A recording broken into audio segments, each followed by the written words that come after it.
Number 3. Noreen Ann Greenley.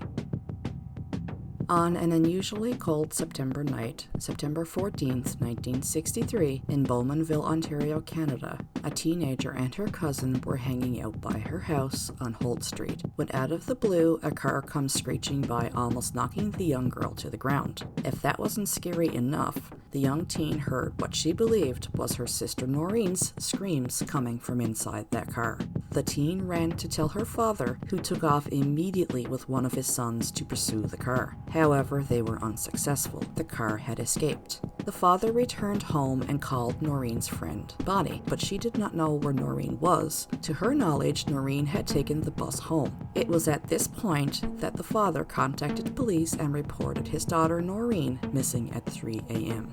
Immediately, a massive search of the town involving police, residents, and track dogs ensued, but no sign of Noreen has ever been found almost 59 years later. Noreen Ann Greenley was born on May 16, 1950, as the third of 7 children to Harvey and Nadine Greenley. She had 4 brothers and 2 sisters. Noreen was described by family and friends as a vibrant, loving young teen who often looked after her siblings. Quote, "She took care of all of their needs like a mother." Noreen enjoyed baseball, skating, bowling, horseback riding, baking, and loved her family. She was a responsible young girl who even had a job at the local gas station.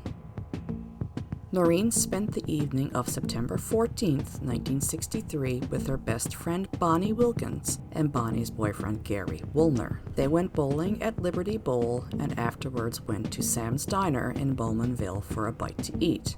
After leaving the diner, the trio went back to Bonnie's house, where Bonnie told Noreen she wanted some alone time with her boyfriend.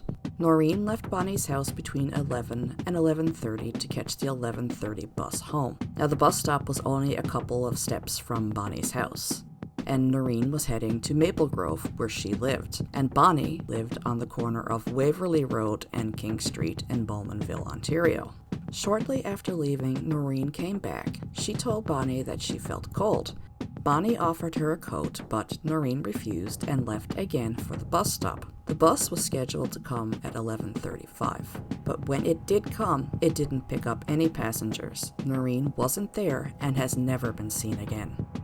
Shortly after Noreen had left for the bus a second time is when the car zoomed by Noreen's sister, and she believes that she heard Noreen screaming from inside of that car.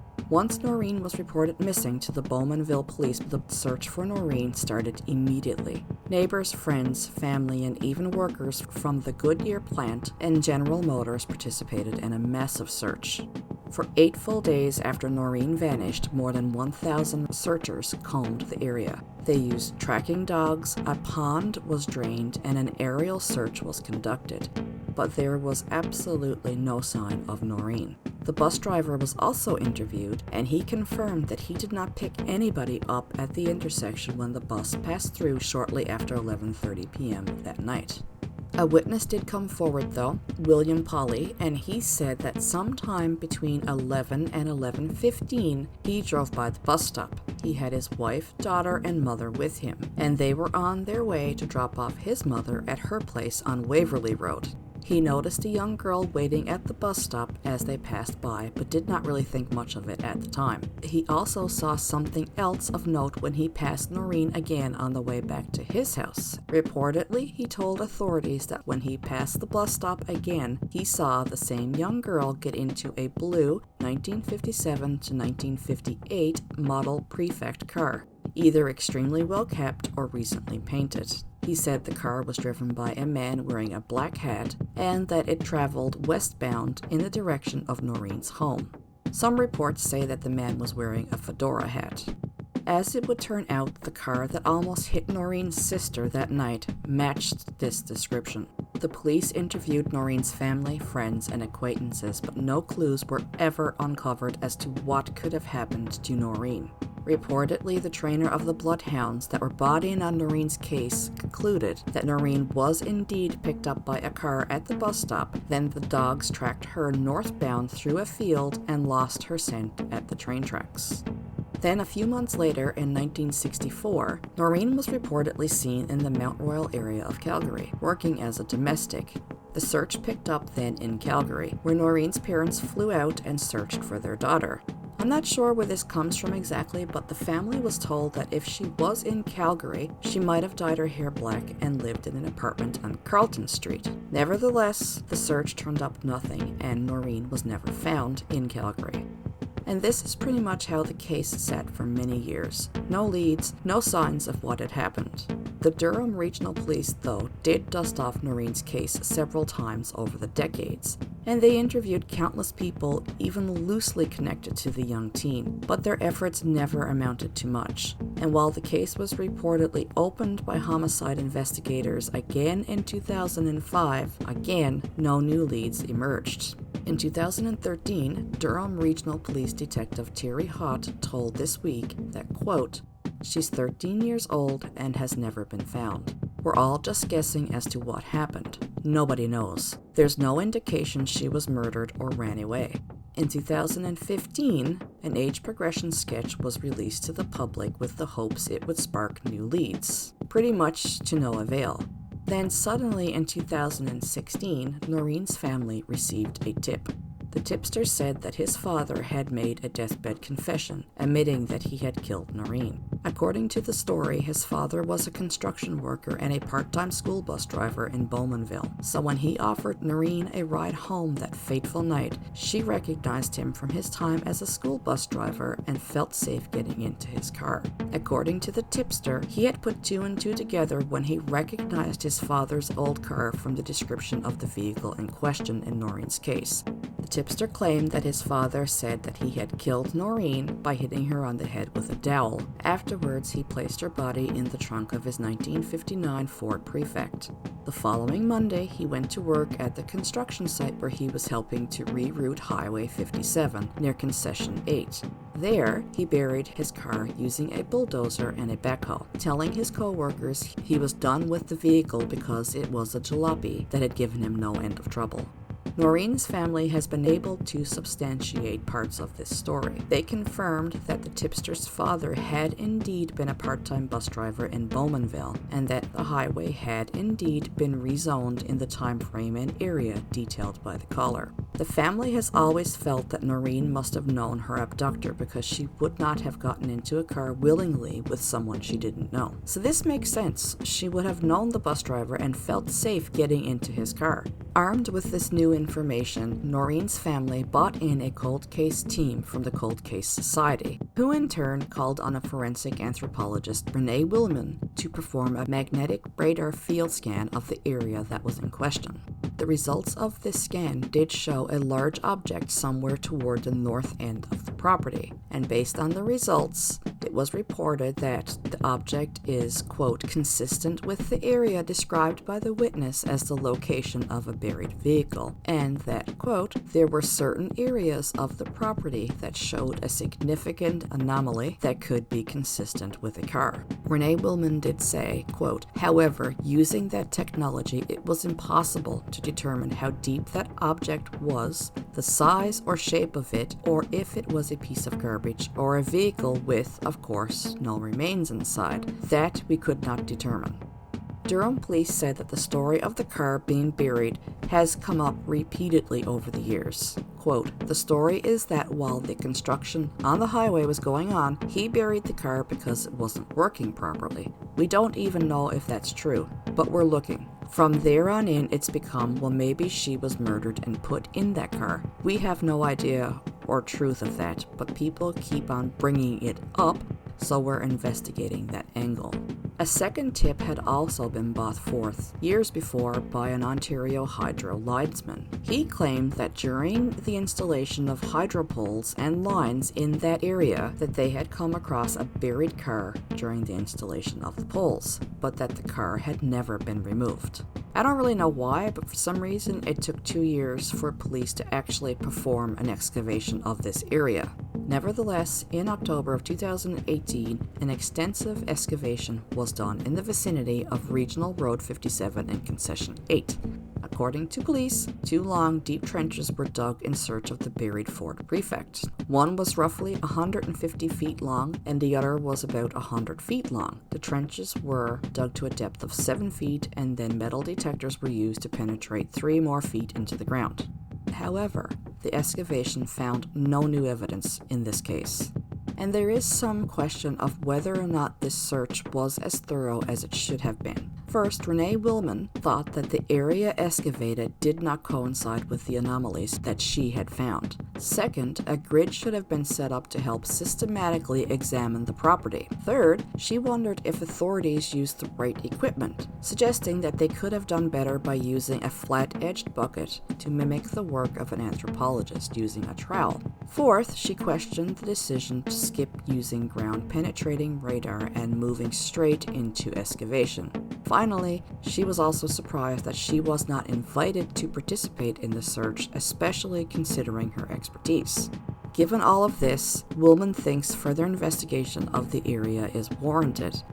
And Noreen's family is left wondering if the police dug within feet of the vehicle containing Noreen's body, but just simply missed it. Police say that they have exhausted all leads in Noreen's case, and I know it has been a really long time since Noreen disappeared, decades in fact, and it's quite possible that anybody that could have known anything about this case has probably since passed away. But it's also quite possible that there might still be someone out there who knows something. As for Noreen's loved ones, they are still seeking closure and continue to work to keep Noreen's story in the public and police's minds. The family have created a blog in which they share the details of the case and collect donations to hire a private investigator. They also have various Facebook pages to keep her story alive. Bring Noreen Home is a fundraising initiative by the family to raise money for a private investigator and to continue the campaign of public awareness surrounding this case. In May 2015, more than 100 people participated in a walk that retraced the steps Noreen would have taken the night after she parted from her friend's house. Leading the way were marchers carrying a banner that bore the message, "Bring Noreen Home." Noreen's brother and sister spoke to This Week about their theories about the car seen in the area when Noreen went missing. They said she worked at a local gas bar in town and that it is possible her abductor was familiar to her. Noreen, they feared, made the fatal mistake of getting into that car. Noreen's sister Cheryl Greenley told Global News that her sister's disappearance shattered their family. Quote, "It turned my mother into an alcoholic. She fell into the bottom of a bottle and never came out." She said while her mother spiraled into alcoholism, her father suffered a brain aneurysm when she and her siblings were still young. Quote, "He died searching for her. It killed him. It killed them both. She and her siblings were then all put into care and were separated." Quote, "It just destroyed our family for generations. It's been hell, not knowing. We want to bring her home. We want anybody who knows anything. There's a hope. We hope. Even if we find her remains, we could put her with my mom and dad. I promised my mom we would find her." According to the family, Noreen's mother set a place at the dinner table every night for Noreen and celebrated each and every one of her birthdays. Recently, Noreen's family has tried to get a copy of the case file. They said they believe the police are not searching for Noreen anymore, so they want to do their own digging or find a private investigator to look into the case. But Detective Terry Hott with the Durham Regional Police explained, quote, "Since the investigation is still active, police will not share the investigative file. If it was released, it would make any prosecution impossible if the case ever made it to the courts." At the time of her disappearance, Noreen was 13 years old. She is described as between 5 foot and 5 foot 2 inches tall with a slight build, weighing 99 pounds. She is a white girl with a light complexion and brown hair. She has grayish blue eyes. She had a dark freckle on the right-hand side of her lip next to her nose, and her eyebrows were darker than her hair. The night that she disappeared, she was wearing a silver aluminum stainless steel thin chained necklace with a blue pendant, a peachy pink sweater, a white blouse, black jeans, and black running shoes. She had a dark blue change purse with her that had a dome fastener and 70 cents inside. She was last seen approximately 11 p.m. September 14th, 1963 at the bus stop on Highway 2 in Bowmanville, Ontario.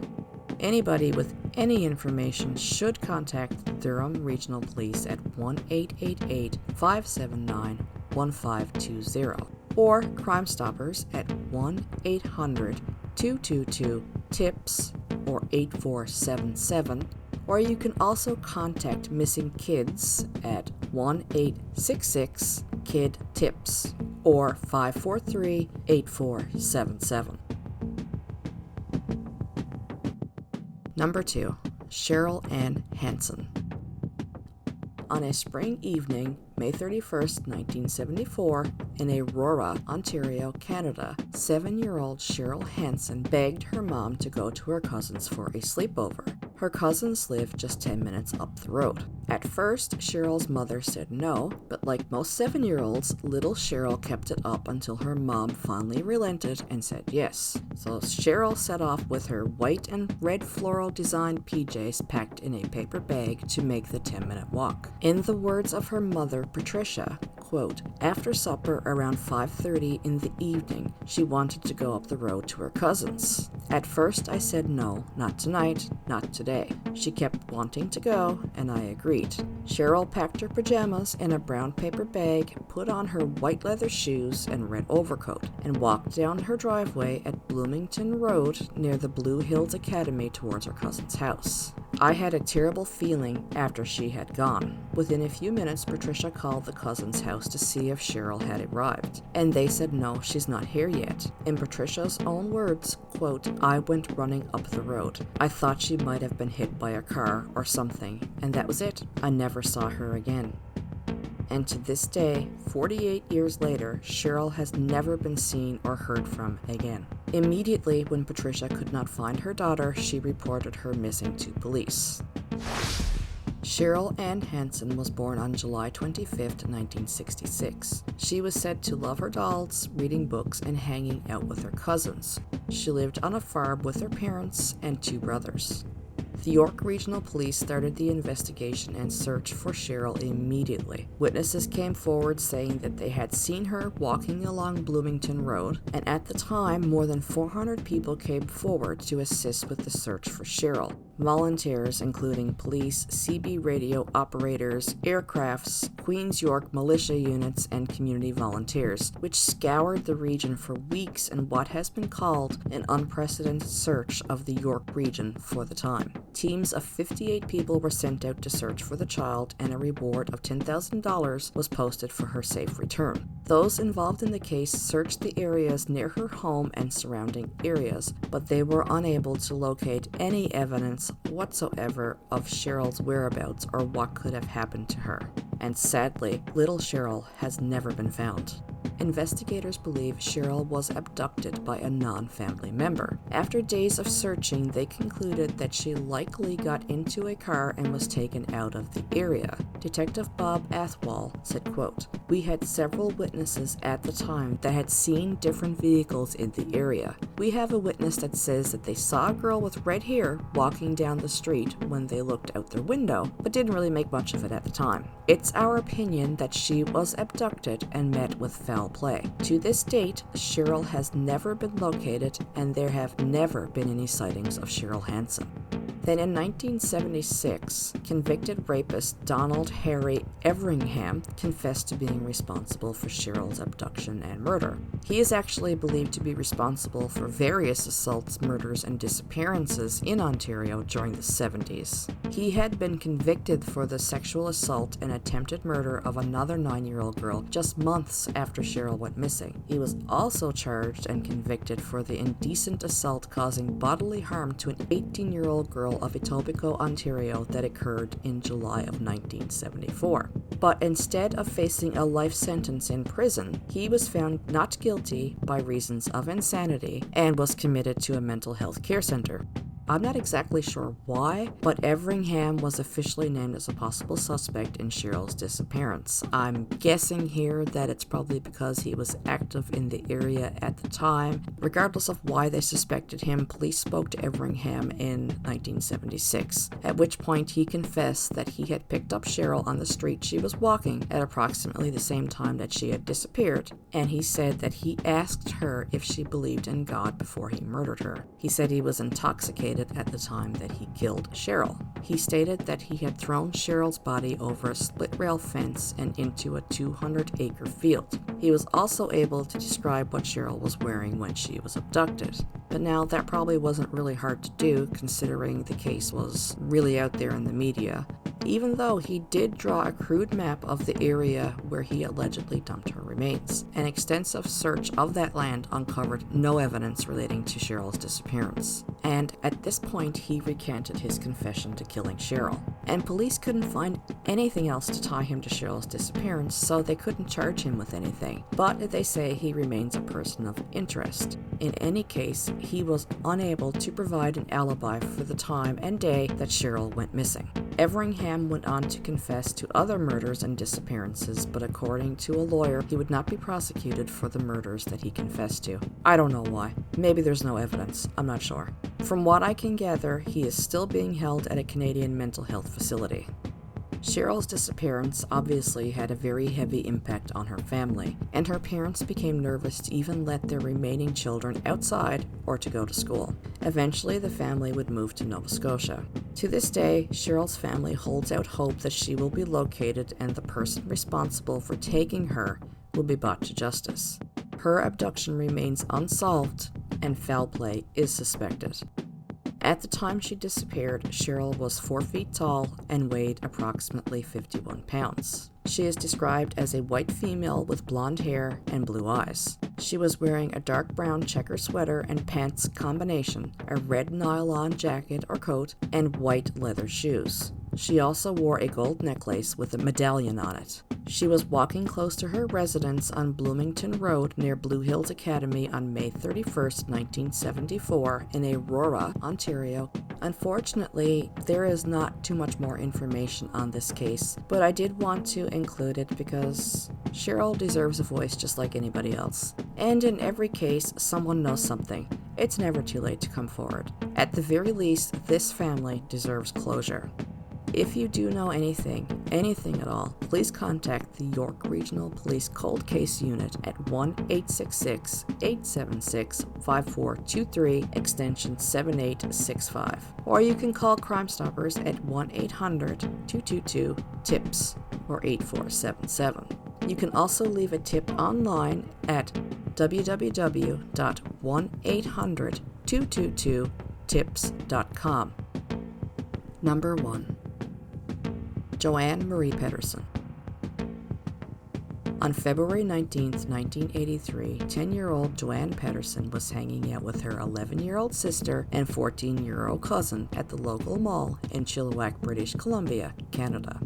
The girl's mother and stepfather were at a nearby Legion Hall for a social event and left their daughters with their older cousin. The mall was within walking distance of their home, so the girls walked home when they were done with their excursion. The two sisters had a trivial argument while walking home from the mall, like sisters do, and being children, Joanne's sister and her cousin ran ahead and locked her out of the house as a childish prank. When Joanne caught up, she tried for a few minutes to get in, but just a few minutes later, when her sister opened the door, Joanne wasn't there. She went to the corner store close to her house called Penny Pinchers to call her mom. Even though the store was only 2 blocks away, by the time that Joanne had reached the store, she was soaked, cold, and crying. The clerk was busy with other customers, so when Joanne asked if she knew the Legion's phone number, she didn't, and didn't have time to look it up for her, so she told Joanne to go outside and use the payphone and call the operator for the number. So Joanne did this, and she was able to get in touch with her stepfather, and he said he would come right over to pick her up. Trying to comfort the crying little girl, he put her mother Angela on the phone to reassure her. But when Angela took the phone, her little girl wasn't on the line. Instead, she heard what she described as odd scratching or clicking noises, and then a man saying he would call the police if the little girl was not picked up within 30 minutes. The man hung up.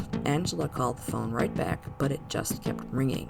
When Joanne's parents arrived just 15 to 20 minutes later, Joanne was gone, and Joanne Patterson has not been seen since, 39 years later.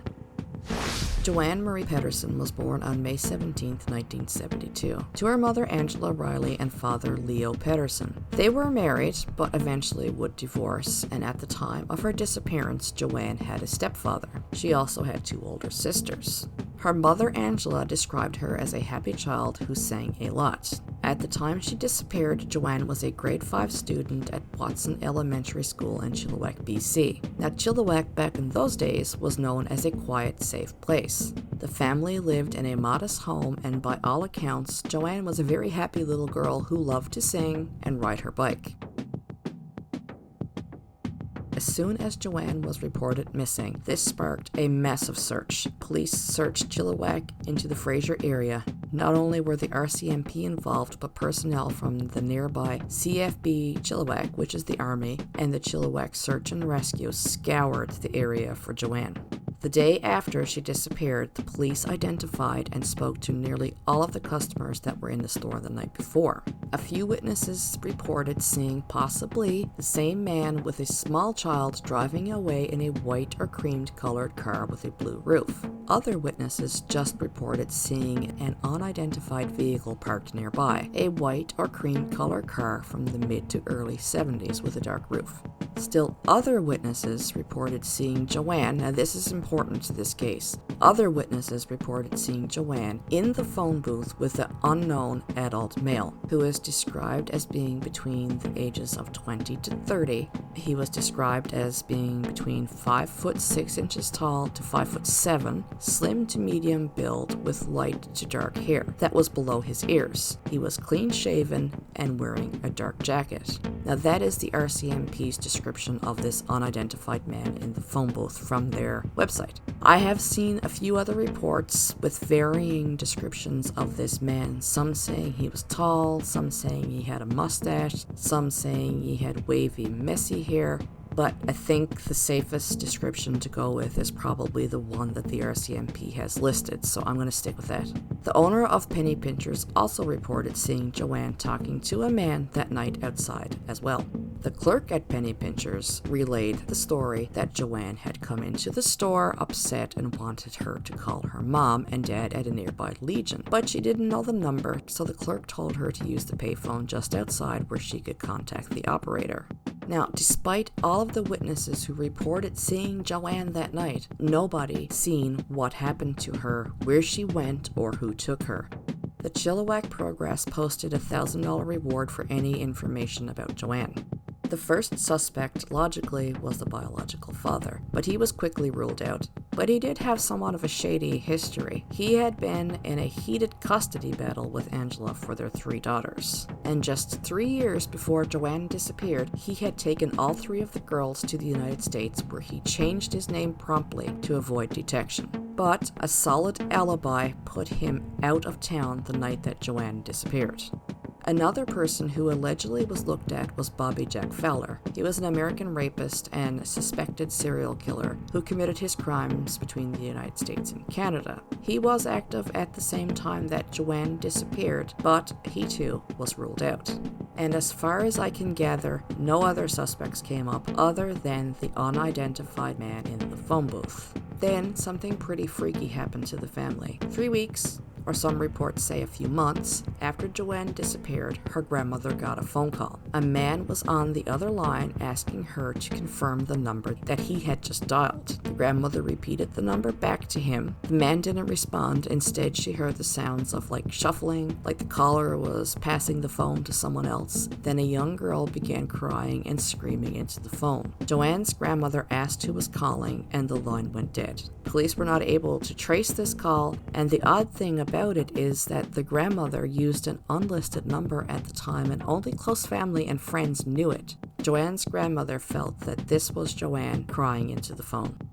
No other signs of Joanne ever came up over the years, and this is pretty much how the case sat, though a few age progression photos were released by the Chilliwack RCMP over the years, until 2008, which was the 25th anniversary, and police decided to reach out to local media to try and shine a spotlight on Joanne's case and make an emotional plea for information on a now cold case. Apparently, the tactic did work to some degree. Having Joanne's name and face plastered across media outlets and in the news did get to at least one person.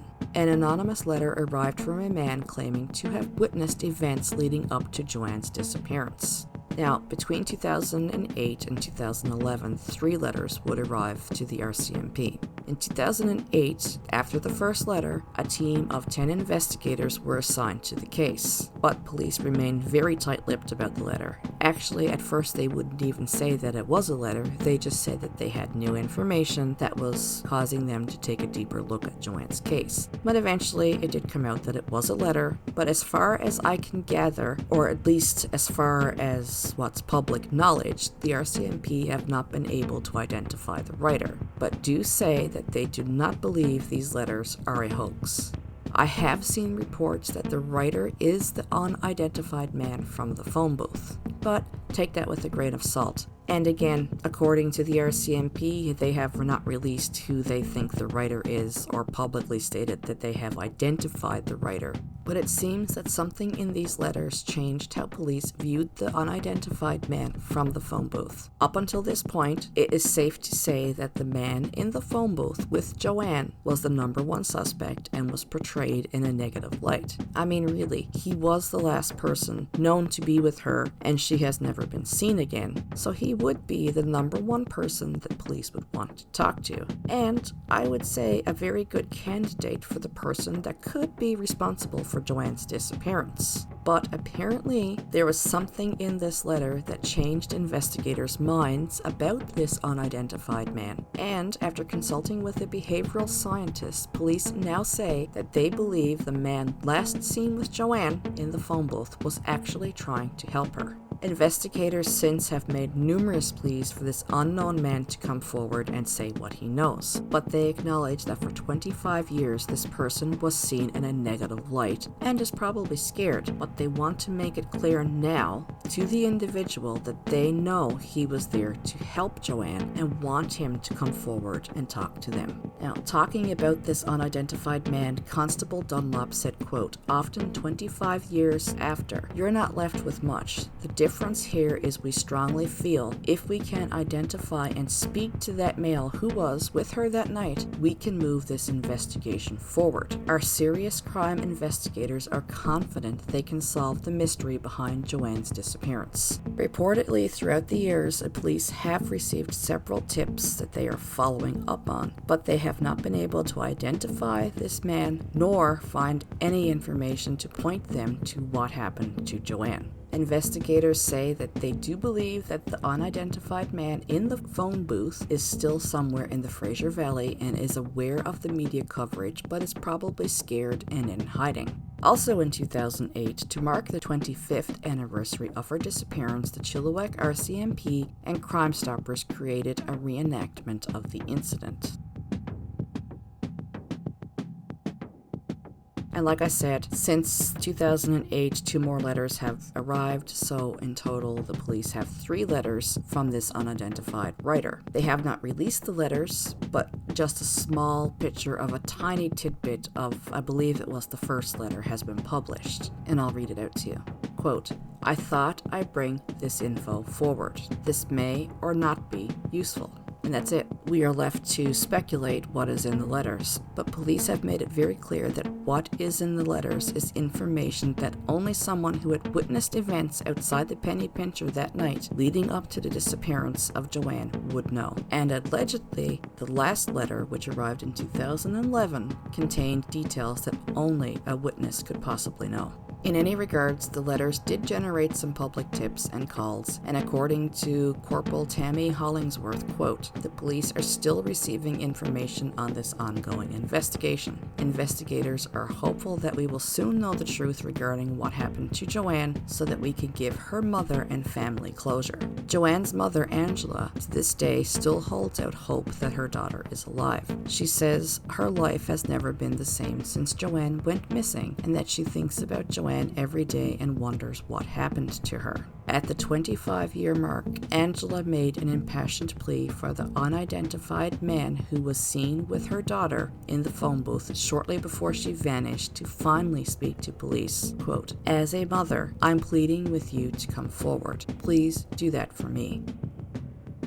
At the time of her disappearance, Joanne was described as a 10-year-old white girl who was 4 feet, 6 inches tall and weighed approximately 85 pounds. She had shoulder-length light brown hair and brown eyes. She was last seen wearing a yellow t-shirt with a blue sweater, a pink sleeveless jacket, and tan-colored pants. Anyone with any information, anything big or small about Joanne or the unidentified man in the phone booth is asked to call the Chilliwack RCMP at 1-604-792-4611.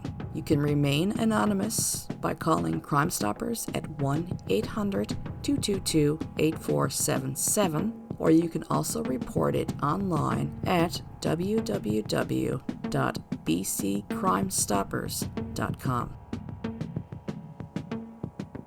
Thank you so much. I truly appreciate all of the support. Until next time, please stay safe out there.